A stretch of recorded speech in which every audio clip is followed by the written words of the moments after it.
一句话形容新加坡：新加坡是一个花园城市，连接的国家来的。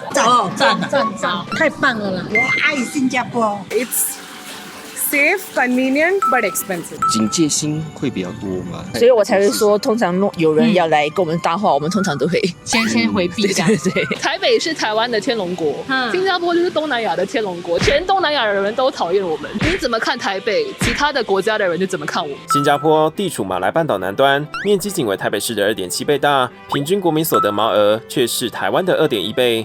人均 GDP 更高达亚洲第一，青年印象指数世界第3，以严刑峻法跟特别的法律闻名。我们新加坡很讨厌毒品，毒品是死刑罪。抽烟有，好像有我被罚过抽烟，就像你在这样屋顶楼下你抽烟啊，他跟你罚一个200块，他罚我那个罚单啊，等一下我烟抽好钱啊，我这条烟很贵，我说。吃完饭自己收盘子。政府规定，对，不收会怎样？最高会被罚2000新币哦。法律一直改的啦，很难讲的。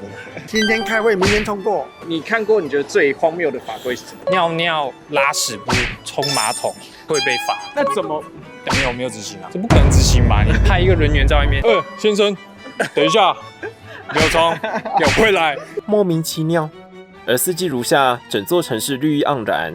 新加坡被评为花园城市，更有亚洲的瑞士、东南亚的矽谷美称。但60年前的新加坡可不是这样，渔村环境老旧，卫生问题堪忧，还面临着水源有限的状况。你心目中的新加坡之光是谁？那是李光耀，就是从一个渔港嘛，到现在这个 First World 嘛，就是他很清楚知道他要怎么把新加坡变成这样子，就是很佩服他的远见。李光耀吧，没有他，今天的新加坡可能还像马来西亚这样啊。李光耀，他是我的骄傲，没有他就没有今天的新加坡。他在新加坡非常艰苦的那一段时期，从没有任何的天然资源，然后成功发展起来，变成现在在国际舞台上很有影响力。虽然他们牺牲了一些东西啊，像文化啊、语言啊、民主自由。孙燕姿，什么？陈什么？唱那个 T.O.O 那个什么？他也是孙燕姿啊。是孙燕姿啊。我很多人唱的。孙燕姿吧，小时候很喜欢她，就是觉得她就是新加坡女生该长成的样子。她的签名会是我第一个去的签名会。那孙燕姿最近办演唱会，你有很感动吗？我觉得票好贵，我没有去。这个族群多元又富裕的国家，真的是如此完美吗？欢迎收看哈哈台海外街访第一弹，上班时间的新加坡闲人。欢迎订阅哈哈台频道以及分享影片，也欢迎扫描 QR Code 追踪哈哈台成员们的 IG 账号。同时，如果你喜欢主持人身上的哈哈台衣服、哈哈台周边商品或是联名商品，又或者是任何合作伙伴的优惠链接，都能够在里面找到购买。感谢你的支持。继上次飞泰国后，这次哈哈台再度登上老朋友星宇直飞新加坡的班机，晋升商务人士。那为您介绍，前方的话是一个15.6寸的触控屏幕，那您可以做使用，有娱乐系统或是菜单酒单可以做参考。洪先生吗？是洪商务人士。对。充电了，竟然有无线充，而且它还有网路，我先睡觉了哈。求一下，可以躺下来感觉怎么样？我觉得这画面很不对，这画面看起来超不对的。我们这次搭的是星宇航空新的 A3306，黎明建筑处，对，然后合作的，而且好像是只有这个航线的商务舱才有。然后这是它的酒单，商务舱的酒应该是都可以随便点、随便喝的吧？商务舱，OK， 我的餐点来了，我这个是美国 Prime 叉烧牛小排、西班牙风味饭，还有樱桃番茄油醋。好幸福哦，很 Q 弹，而且我觉得在商务舱空间很大，用餐的好处是你想怎么吃就怎么吃。怎么每次出国都没有我的份？吃饱喝足就要来街访了哈。首先，杰尼在咖啡店遇到几位长辈。因为听说你们也是跳土风舞啊，对，土风舞就是在教一些舞蹈咯，教一些舞蹈给乐龄人士啦。所以你们是土风舞老师对，2个。那么后来也是有台湾的老师过来传一些舞蹈，现在没有去那边学，现在是主要从 YouTube 来看。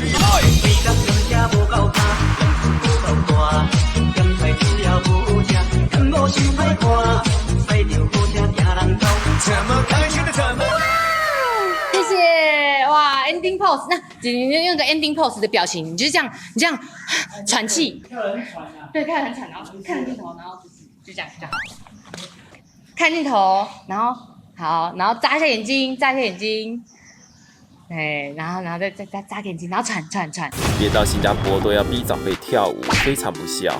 而 uncle auntie 们大聊新加坡的好。你们身为新加坡人，很好，居者有其屋，我们每一个人都有自己的屋子。香港啊、中国啊，他们的屋子都很小那么他们要买屋子都很焦虑、很忧虑，要一直拼命做工赚钱来买屋子，不像我们新加坡，我们可以先买，那么用公积金慢慢还。新加坡公共组屋简称 HDB 是透过建屋发展局盖的公宅代称，这是全国有80%土地多是由政府持有的新加坡独特的房屋政策，也因此 HDB 价格合理，而且政府还会补贴买房哦。自1960年代推行以来，目前有超过80%的新加坡人居住于 HDB， 跟台湾的公宅只租不卖不太一样哦。而新加坡的 HDB 可以买，但只能买99年的租赁权。你们觉得买房是一个很难的事情吗？不会，就是不会买房就有政府津贴的东西都有。在新加坡 actually 小孩子工作几年大家都有自己的公积金，然后2个人合并申请组屋，然后依靠公积金来付房贷是一件很容易的事情。你不需要把这个压力给父母，因为父母辛劳了一辈子，对吗？你不要到老了让他们花空自己的本钱，然后再去为了孩子。就是你们房子，你们当时买大概是多少钱吗？我们第一次买的时候的3房才190多千吧。现在如果你要卖的话，应该有300多千，差不多30万。因为自己的他们的那个地契只是99年嘞，所以现在我们住了10多年，可能剩一个60年，还有60年。假如60年后，你小子假如现在住在里面，他没有买房子，60年后他就得搬出来。他就得自己去买房子。你新加坡人会有一个就一定要买房吗？我觉得不需要就可能因为我也单身，可以住在家里。对啊。可是你不会担心你家里不是什么99年那个？99年那个，对我有算到说我82岁的时候就最好去世。谢谢我原地去世。而因为 HDB 供不应求，政府规定让伴侣优先申请。若你想独自购买，得等到35岁之后。这也诞生出一种买房方式 BTO。可以让伴侣先申请预售屋，会有那种交往比较久，确定会要跟你结婚，他们就会先去申请这个房，还没有结婚前就先申请。那如果申请后，可能3年后才能拿到房子的时候，他们分手怎么办？你要么再找一个换对象，就是申请换另外一个人一起去买。防不胜防，他们一起买房子，这样就是在求婚。对，就是为求婚铺路，然后可能说他们会到了很久之后才愿意，就是买房子，然后已经进行到一个步骤之后才愿意下跪说我们求婚。如果有人问你说要不要跟我买房子，你就知道了他的意思。我会晕船。小孩子才晕船，大人都选择晕房。白德卫，如果你对于新加坡的房产有兴趣，欢迎收看下一集的租屋大调查，大概是下礼拜。回到正题，虽然公共住宅的房价所得比不高，但杰尼盖瑞待了几天，发现新加坡的物价超级高。一个主餐它最少要30多到40块，如果你在美国，可能主餐20多块，但是是美金，但是你不可以去 convert。可是美国还要付小费。对，但是这里不是小费，这里要加10%那个 service charge，还有9% 那个GST， 差不多20%。那你们会觉得新加坡东西太贵吗？没有办法的，觉得每个国际也是有他们的价值，也是要吃吗？为了吃，生活为了吃。很多台湾人觉得新加坡人都很有钱，这是真的吗 No, some of them are rich because they have a what shop or what Mostly Chinese rich Malay not rich。就是新加坡有便宜的生活方式，也有贵的生活方式。你钱赚得多，你就可以每天去餐馆吃啊。如果你想省一点的话，你就可以到附近的咖啡店啊。那你觉得在新加坡一个月至少要赚多少钱才可以维持生活？一个年轻人3000到5000啊。不止物价高，新加坡的薪资也当然高。2024年每月薪资中位数为新币5500元，约新台币12万元，也吸引了各国的劳工人才投入新加坡。What's the difference between Indonesian and Singaporean in personality? Do you think? I feel like Singaporean people are much more competitive. Like they're very determined to do something. While Indonesian, they're much more easygoing and much more relaxed. I think competition is quite okay in here because it gives me motivation actually to see other people that's better than me. So I get to kind of learn from them. Yeah, so it's kind of great that we have competition here. It's still a healthy competition. 除了印尼，还有印度。 If I get a job, why not? I have to look for a job. You want to stay here? Yeah, I want to look for a job. Why don't stay you here. go back to like India or to another country? Exchange rate is more here. I'll earn more here, right? Even the normal base rate for wage is pretty decent for MBA students, but that is only if I get a job. So if anybody has a job, please come to here. Of course， 也有台湾人。新加坡的步调非常快，那台湾可能也是因为我接的业主很愿意让你去做一些很实验性质的东西，然后他们会愿意等你，让你去手绘啊，让你去做这些调整。对，但是新加坡没有哦，而且你一次就要给到位。比方说有3个 option， 你就要做到100%，3个任何一个直接出出去就可以印了的那一种，直接 FA，3个 FA。胆战心惊。从新加坡的雾兰到马来西亚柔佛州的新山，只隔了一条长堤。因为地缘跟经济关系，有超过100万名的马来西亚人在新加坡工作与生活，是新加坡最多的外籍族群。我可以问一下你为什么会来新加坡工作吗？当然是汇率的关系。现在的工资是我之前的5倍。你那时候第一次来新加坡的时候，你印象怎么样？对。这是什么意思？跟你想象的一样吗？跟我想象的不一样。你赚得多，你花的越多，然后缺少了一个人情味啦。就比如说我们去吃一个东西，或者买一个东西，我们要好像跟他 order 东西这样子，没有那种小弟啊，你要吃什么这样啊，很热情的。他就来 order 这样。来2年，如果你要出去玩的话，你去哪里玩？我还是出去马来西亚去西马那个时候啊，对。马西手哟。你为什么会想要来新加坡？因为我们国家经济很糟，没有钱啊，所以在大街小巷你就可以遇到很多马来西亚人。你来这里很久吗？7年，今年第8年。可是为什么你的口音这么不马来西亚？因为我看太多台湾的 YouTube， 对，被洗脑了。他台也有看，我太太是新加坡人，那他说我觉得这个地方很赞，工作的话，但退休好像没那么理想，要比较写意，比较舒服一点。他想，要去哪里？而且台湾好像不错，所以才会很常跑台湾。但是，我刚从台湾回来，我去了全联仪式，然后他播了那个音乐一次哦，就在我脑海里，One two fully，One two fully。Every day， 福利多，每天都吃无色蔬果，我觉得好烦哦。帅气美丽就是我。而也有不少马来西亚人2国通勤。所以你是住 JB， 然后只是通勤吗？对，以前我是住在新加坡啦，现在我是搬出去了。那你为什么会搬离新加坡？因为这里的房租蛮贵的。如果说你做 F&B 的，你 stress 在新加坡人，因为有些 head 是新加坡人的话，你就会很很压力，那种压力说不出来的，你要自己去体验的。我还哭了很多次。但这位在台湾以及新加坡多工作过的新加坡女子则不这么认为。我跟台湾人工作压力比较大，为什么？因为我可能早上的时候我就要去联络我的客户或者是我的厂商。不好意思，那么一大早一早就联系你。那我想追问一下，就是请问这个案件好了吗？那什么时候可以提交呢？那真的很不好意思哦，谢谢你哦。然后你的 LINE 那个贴图要贴很多，不好意思，麻烦你了，谢谢。烦请查收，谢谢您哦。也有一些马来西亚人的身份产生了变化。那你是哪里人？马来西亚人。你现在的护照是哪一国的？新加坡人。那你为什么会有新加坡护照？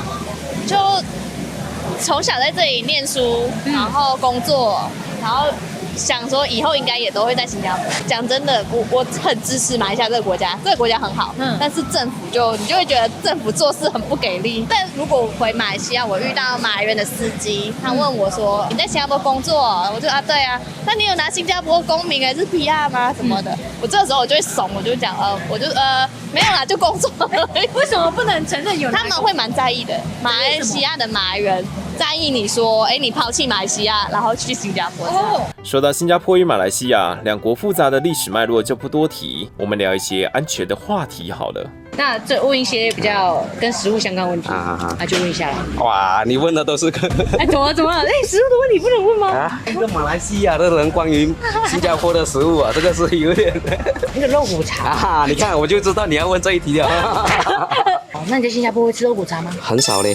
怎么会这样？找不到我要的口味因为我这边吃到了肉骨茶嘞它的汤是白色的。我们马来西亚那边汤呢是那种黑色的，是这样子的颜色咯酱油色酱油色对酱油色，然后会有一点药味这样。这边是没有药味，它跟你放胡椒粉放很多这样。然后我本身是不怎么喜欢你如果在马来西亚问我这个问题，我敢讲的其实我现在身在新加坡。严重到以为在谈国界问题。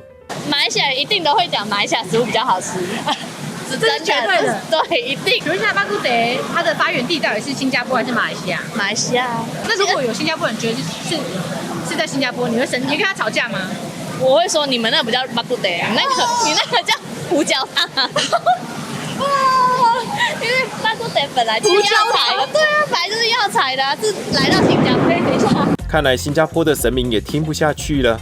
但说实在话，大部分的新加坡人都挺冷静的。那你们会在意这件事情吗？不会就是假如说我们哪会去管这个东西？假如有马来西亚人在网络说，我们说巴姑德的起源地是在马来西亚，那就马来西亚咯。我们其实也不管这些。真的这些干嘛？你问你新加坡人没有就是喜欢我们新加坡的胡椒？没有啊，我觉得药材的也不错。毕竟我就比较喜欢马来西亚的，因为它有比较多料嘛，就有金针菇菜之类的，然后它药材味真的很重，然后汤很甜美。因为我刚才问到一个马来西亚人，他说这题很危险。他说可能会吵架。没有，我没有这么无聊。这么无聊，我有别的东西要做。还好吧，都差不多一样。这可能因为马来西亚便宜一点，所以你就觉得吃的比较有价值一点。不过我不觉得就是新加坡的食物不好吃它大多数都是同一些类型的。因为我已经就是无言，就是随便你。你跟我说1+1等于5，也是觉得随便你。那你觉得，以巴姑德来说？你觉得新加坡的好吃还是？它就是两个不同的东西啊。新加坡的肉骨茶是潮州式肉骨茶，然后马来西亚的肉骨茶是福建式的肉骨茶，那它是两个不同的东西，就是我不知道为什么大家就是一直想要拿这两个东西来比，改成胡椒汤怎么样？不行啊。为什么不是马来西亚人把他们的肉骨茶改叫药炖排骨？说不想吵，但还是忍不住吵了。而这位衬衫哥认为，巴姑德起源于马来西亚是有典故的。因为我看过一个儿童图书，肉骨茶它的由来是以前清朝很多的苦力，就是码头工人，在搬运货物的时候呢，可能有搬运一些药材。然后就掉落了，掉在地上。然后他们那时候很穷困，把它们捡起来。然后呢，下班之后大家就放进锅里面煮一煮。因为我们访问下来发现，新加坡人好像一点都不在意这件事情，对，但马来西亚非常在意。因为作为邻国的我们啊，经济不行，治安不行，政治不行，唯一剩下的就是食物好吃啊！对，食物不能输，给我们也好啊！你演一下在乎，很在乎。你手上的欧巴，你呼呼。新加坡本土的族裔也非常多元，除了70%的华人，还有许多的马来人跟印度人。PS， 马来人不等于马来西亚人哦。而官方语言就有4种。英语、华语、马来语、泰米尔语，所以为了让各族群都能够顺利沟通，新加坡政府在1970年代推行双语政策，也就是英语加母语的教育政策。只要你会讲英文，在新加坡基本上沟通无碍。新加坡人，你们会讲几种语言吗？我会3种，就是讲华语、中文、英文跟福建话。因为我妈妈是从香港来的，所以我从小也是我听得懂广东话。我朋友讲我华语真的是很差，所以他们一直讲我不可以讲华语，我是假的华人啊。我爸爸妈妈都是用英语，然后我爷爷他完全都不知道华语。我们就只会中文跟英文了，还有一些闽南语嘛，你们会一点马来语吗？马来语不会，因为我们都是英语交谈，所以也不需要特地去学马来语。他们也不需要特地学中文，因为大家都讲英文嘛，虽然可以沟通，可是你会担心，就是如果孙子也不会讲马来文，那以后的在新加坡的马来人会不会就教不会讲马来文，就是马来文就会消失 We worry because we are Malay. Yeah. But we have to talk to them little bit. 那是安呢。关于新加坡还有一个热门的议题。It is boring. Yeah. It is definitely boring. I mean, since everything is man-made, like nothing is very natural here, like the natural beauty. So maybe there are, if you want to see pretty places, there are, but you will have to travel. 我们也挺赞同的。你们认同这件事情？真的是没什么娱乐。因为新加坡挺小的嘛。像我要去一个露营我们新加坡就几个地方可以露营，不像你们台湾，你们台湾很多地方可以露营。新加坡太缺了。所以通常我们都会计划旅游啊，出国。对，就好像去台湾。新加坡人的娱乐是出国。对，大家出国啊。你去年出国几次？就是出去玩，不是工作的话。6次左右吧，6、7次。但观音庙前的健朗 uncle 不觉得无聊。你做工6天嘛，那你休假的1天你都在做些什么？走来走去咯，看着报纸我就要走了咯。四处晃晃。晃晃啊，有咖啡店，散心啊，女孩子看看。看来哪里的长辈都是一样的。城市干净安全，百姓安居乐业。新加坡看似完美，但光鲜亮丽的招牌背后，也是有只有当地人才懂的压力。Culture shock. Yes. Yeah. Because personally for me in Indonesia, I don't really see much old people working. But over here, I see so many elderlies working here. And I don't know how to feel about that. I kind of feel bad because from where I came from, like elderly are kind of more fragile, I think. For retirement is which age? Around 60 to 70. Around 60 to 70. But mostly nowadays there are like around 40 to 50. Because most Indonesian has kids that already work. So they tend to rely on their kids' money more than working for themselves. I got hubby. My hubby work lah. Just get money little lah, around 200-300. It's okay for us to release small house, you know. How old are you? Your husband? Same. 74. 所以70几岁了还就是不能完全都不工作嘛 I'm not working. Don't mind. Only the husband must work lah. They want to pay water, electricity. You have like the CPF retire? No. No, don't have. You already in Singapore. Your husband have to work. If you are strong, you also can work. Nobody will scold you. You want your money, right? 而刚刚的观音庙 uncle 已经73岁了。70几岁还是要做工的。但新加坡没有退休的年纪吗？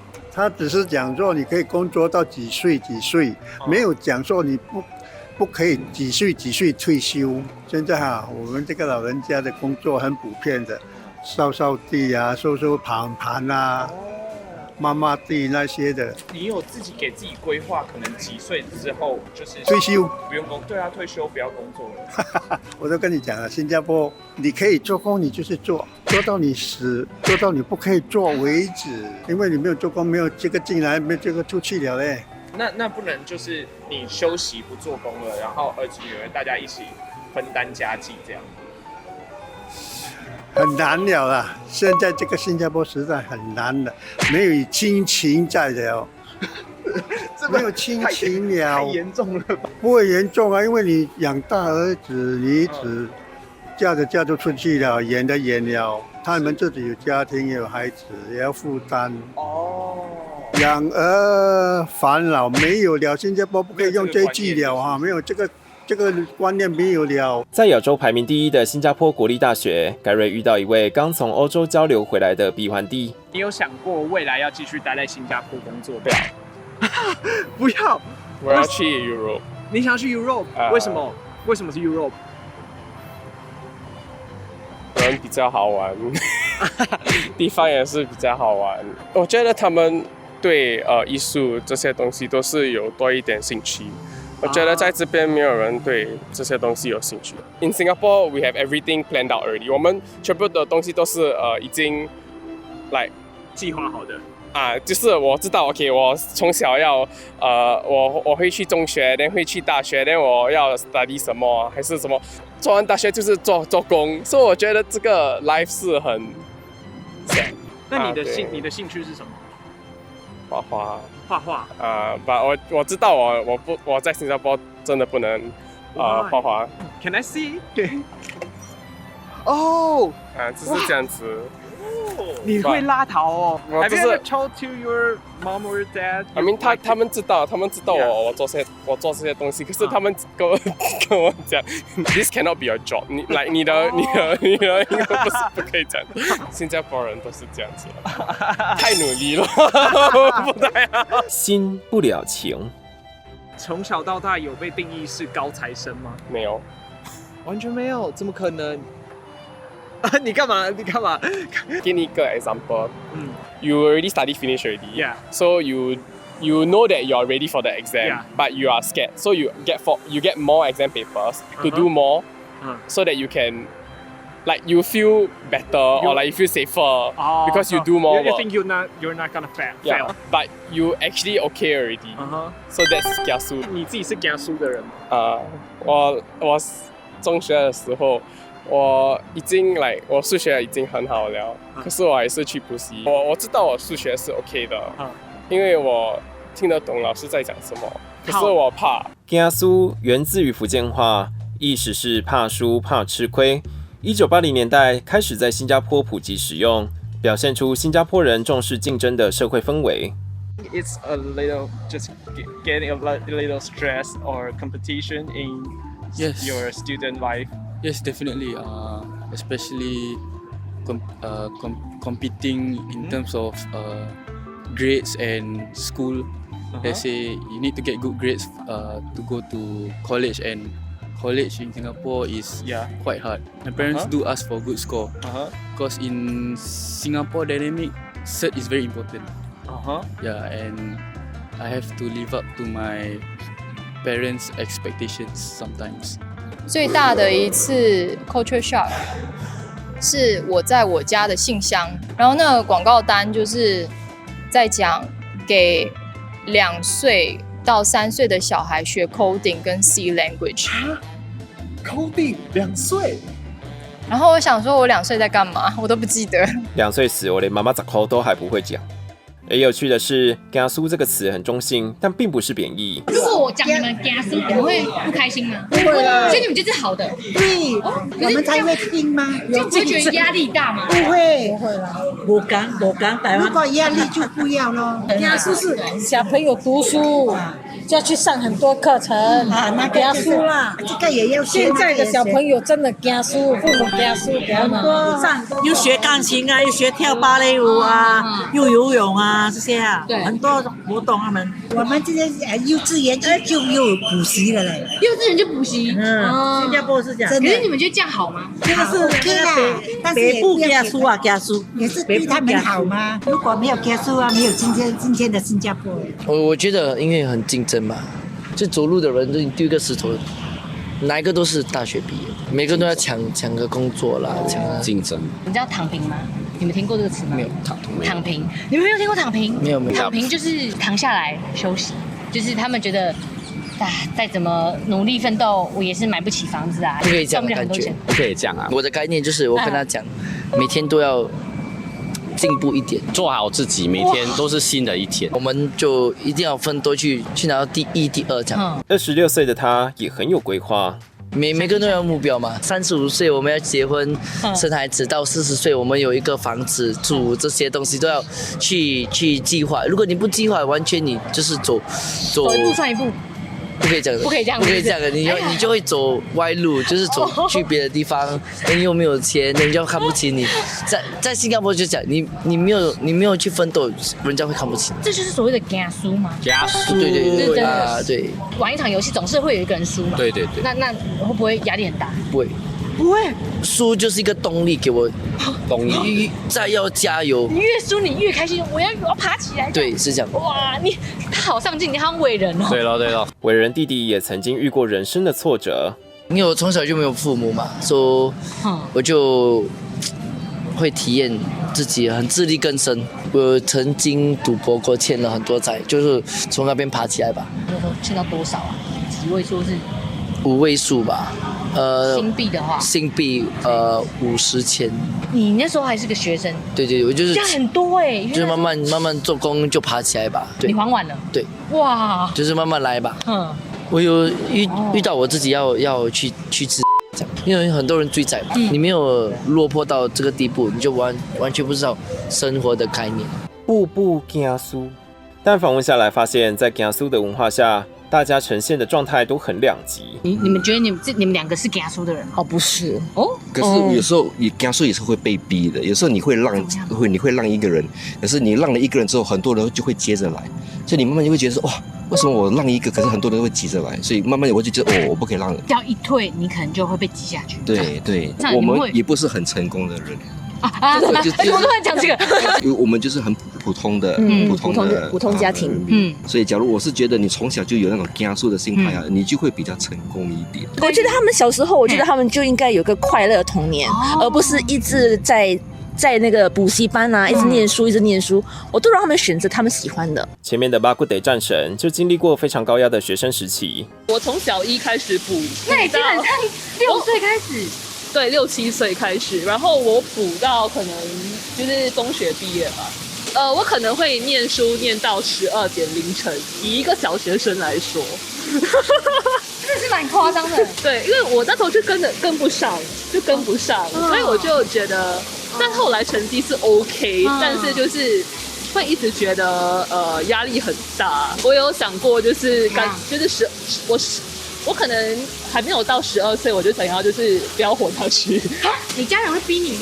就是觉得很累很辛苦。那如果我这么不值得没有用的话，那就干脆不要生存在这个世界。但是我觉得这几年大家比较意识到说。学生的压力真的太大了，那可能以前比较没有意识到，那所以当时的讨论度也没有那么大。我现在还是会想到我10多岁念书的时候的情景，然后我就会醒来，就是说什么我数学题解不出来，然后我就会很焦虑，我就会惊醒。嗨，数学也不会，今天要我用唱的，但是我不要。而巴古德战神也曾经在台湾读书工作过，因为我以前很常去金马影展，然后我回来新加坡的时候，我就去看了一些影展，然后那个影展可能在开始之前就会跟你说，这个影展你不准录音，不准录影，因为被下令说你这场影展的这个内容不适合，或者是说某一个影片在新加坡可能只能在影展放映，它不能够公开的播映。回来后我意识到这件事情的时候，我是蛮冲击的。另外一方面是说，可能台湾真的是你什么都可以说，对，基本上对。然后你回来的时候，你会发现说，这个东西是不能够自由自在的被讨论的吗？我可以知道例如什么东西吗？中国的政治方面吧。你们不能聊中国政治？我们可以聊 ，OK， 可能它也会影响那个影人，可能会影响中国的电影人，它可能会影响整个影展的声誉。这个就是新加坡，我觉得我很不习惯，但是没有办法。你有什么东西是你那时候去台湾的时候，哇，你做的很开心，但后来发现不能做？跑立法院。恭喜你体验到台湾的精髓。我刚去台湾的时候吧，就是那时候是婚姻平权那个时候，然后就是视线什么之类的，对，然后就有多夸张，是那时候可能礼拜一早上立法院有会，到它延伸到下午本来就是全班要报告。那可能全班有一半的人就没来，因为他们都在立法院，然后甚至是到了期末的时候，老师还写信进来说，我知道今天立法院有会 blah blah blah，但是请你们还是来哦。我觉得可以跟一群人站在一起，就是为了一个诉求站在一起，我觉得是一个我没有办法在新加坡体验到的事情。反正就是我觉得。就别人结婚关你屁事，就是那时候就是太好了，就是我觉得 they are all around you。因为在台湾比较难存钱，战神后来还是回到新加坡。如果说台湾的薪水没有那么低的话，你会想要到台湾工作？台湾的薪水没有那么低，如果台湾薪水跟新加坡一样，当然，拜托，你知道我在台湾，我可以每个礼拜看5场的 Legacy。我可以每天跑 Legacy 跟 The Wall。我在新加坡我只能干嘛？没有团可以听吗？有团啦，但是就是我会比较想要在家里睡觉，天气那么热。有没有喜欢乐团的歌手？可以 shout out 吗？对 ，shout out。OK，shout out。伤心欲绝，比熊专科，我连大团诞生都有去过。那在新加坡，你有娱乐吗？就是好的。最后，我们非常好奇，大家下辈子还会想要当新加坡人吗？会，我还是喜欢新加坡，一定会在新加坡生存。还是新加坡人哦，因为新加坡对我好，他有给我工作，有每个月给我钱拿。I would like to be a second-gen Singaporean with a red passport. I mean, I want the passport here, but I'd like to be Indian. 在新加坡，你就会有一种安全感。新加坡是不是也没有什么台风跟地震？对，就是因为这样的东西安全。对，在这边的人觉得生活压力呀，生活太贵了。但是我觉得你买这边的安全感，还挺骄傲的。身为新加坡人，我觉得新加坡是一个很安全的地方。因为人人都有钱赚嘛，有工作做嘛，为什么要去冒险去做一些违非的事情？对，我觉得瑞士应该蛮不错，跟新加坡很像，就是一个很中立的国家，可是又有好山好水。可以说我不想当人吗？新加坡的狗蛮不错的嘞，比人活得还好呢。结论：不要再缩累的像狗一样了，狗都没有你累，汪汪！世界上没有完美的国家，每个人都有自己所爱的生活方式。感谢在新加坡遇到的所有人，哈哈台将继续前往世界各地访问闲人们。同场加映，哈哈台前同事 Evita 在新加坡的工作秘籍。我之前来新加坡差不多4年，然后现在目前回来半年，所以其实才4年半而已。感觉好像来很久，可是其实还好。所以你不是说你在新加坡很知名吗？因为我的 YouTube 是从新加坡开始做起来的。可是这次来的时候的感觉是，如果你真的想拼，有一种冲劲，我觉得在新加坡是非常适合的。然后这边的环境啊什么也都会很好的去接纳你这个个性。其实台湾人真的要对自己有自信一点，因为我们在台湾，我们真的对自己就是我们很谦虚，我们真的习惯这件事情。我很习惯不好意思，我们没有什么好不好意思的，有什么好不好意思？不要不好意思，对，真的没有什么好不好意思。大家可能会觉得说台湾拿文凭很容易，大学拿文凭，你不要觉得这是什么我们就因为我们拿了这个文凭，所以很多我们的电脑基础都会比其他国家还要好。例如像我们会用 Excel， 我们的逻辑。我们的 Word 的功能，使用的这个功能，其实我们都比一些其他国家的人来说还要更有这个知识。你也会很惊讶，对不对？新加坡的不是也是到处都是大学生，而且他们对，但是你不一定遇到是新加坡人。那你有必须要讲新加坡人的身上学到什么？我觉得他们的就是为自己争取的那些权益的那个方面，我觉得是非常非常厉害的，因为我觉得是非常值得学习的啦。就是说把自己变得比较强悍一点，这个是真的蛮适合学习的。然后以及他们会很努力的去争取自己的权益。我今天生病了，我就是要请假。我的好姐妹 Evita 还要分享谈薪水的小技巧。然后如果说你们真的是来这边工作的话，就是薪水不要开太低，因为这边的物价跟消费真的是远远超过你想象。你说要敢喊价，要敢喊价，因为很多人都觉得可是我只有大学毕业，而且是一个私立大学，我值得这样的钱吗？你值得。那多少的薪水你觉得？我觉得就是至少要多少？假设你在台湾是3万，你在这边就是要3000。假设你在台湾是4万，你这边就要4000。我觉得这是一个最基本的。如果你觉得3万你在台北有办法生存，那你在这边会一样的水平，一样的生存水平。好实用，谢谢老师。下辈子可以选的话，你想要当哪里人？好，我还是会选台湾的。我自己喜欢我在台湾生长之后的这个个性。你喜欢这个台湾？我喜欢我有培养出来的样子。对，我喜欢我这个有对大家有一个热情，然后跟喜欢台湾对有些人来说可能是有点单纯的这样子的个性。一方面傻，但是我觉得有时候傻归傻，但是傻人真的有傻福啊。新加坡街访已经全数结束了。哇！我们之前虽然有去纽澳，然后有去韩国、泰国什么的，可是都不是街访。对，这是第一次。第一次我们纯到路上街访路人，因为会选新加坡，其实是因为他华语也通，然后英文也通。对，可能有些人不会讲华语，我们就讲英文。想说他可能我们入手可能会比较轻松一点，因为是第一次在国外这样子街访当地人，我觉得获得很多以前没有的新发现，会有一些新观点。就原来这边的人是这样想的。要认识一个地方，就是要跟那边的人做朋友、聊天，你才会知道这个地方真正的全貌。